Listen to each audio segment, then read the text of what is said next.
One विभागाने जप्त केलेले त्या काळविटाचे मांस जाळून केले नष्ट.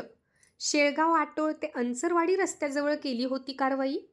बुलढाणा वन परिक्षेत्रातील शेळगाव आटोळ ते अंचरवाडी शिवारात काळविटाची शिकार करून मांस विक्री केली जात असल्याची माहिती बुलढाणा वन विभागाला मिळताच पथकाने धाड टाकली होती.